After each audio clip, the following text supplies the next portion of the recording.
G'day, it's Mark here and welcome back to the channel. And today we're continuing our series on the Australian Ford Falcon range, and today we're talking about the Falcon XT model. The XT Falcon debuted a number of upgrades that followed the XR, which had won the Car of the Year, Wheels Car of the Year award. Some of the upgrades were there's a new grille, new tail lights, dual braking system, electric washers for the wiper system.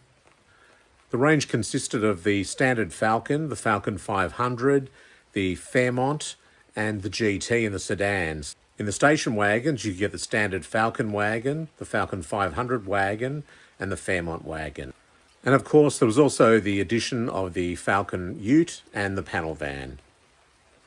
The engine options for the Falcon were the 188 six-cylinder engine, the 221 six-cylinder engine, and the 302 cubic inch V8, and that replaced the 289 V8 that was debuted in the XR series. Fairmonts had front disc brakes, heated demister, wood grain dash, front bucket seats, full carpeting and courtesy lights on all four doors, and the Fairmont wagon had a rear power window. 2 months after the launch of the Falcon was the launch of the Falcon GT with the 302 cubic inch V8. And that was a 230 horsepower engine compared to 210 for the standard 302 V8. There was also a special show car. There was a bit of a preview. It featured the Shaker and also the Subaru logo, which was a kangaroo with mag wheels. Quite an unusual Australian design, similar to some of the American Scat Pack and Super Bs and other designs like that.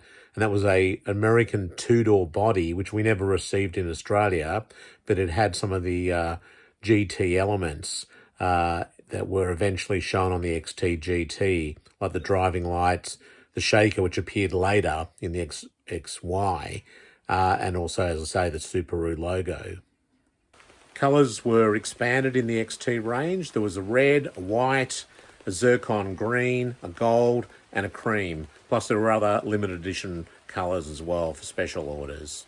My brother actually bought, back in the day, XT GT red from a used car dealer back in the 80s, $2,495. It was just under the warranty, and had a small dent in the roof, easy to fix, nice paint. It was an automatic one, and that's something also I should mention, that the XT GT was available in a manual 4-speed or a floor shift automatic.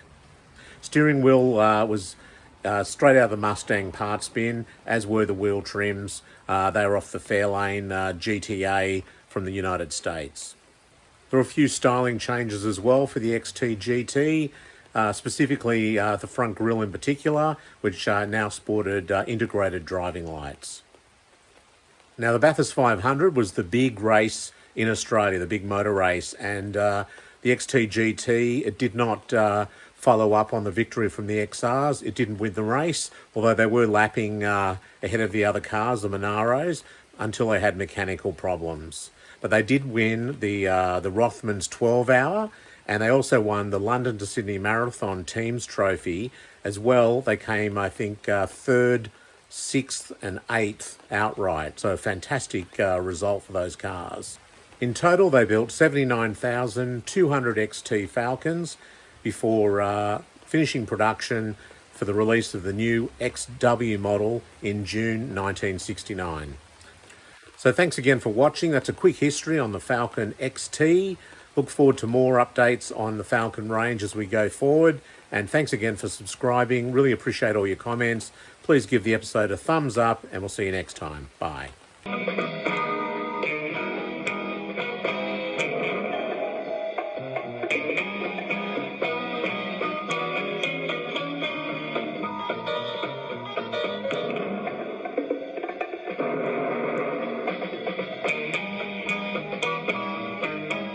There's more Mustang in the new Falcon.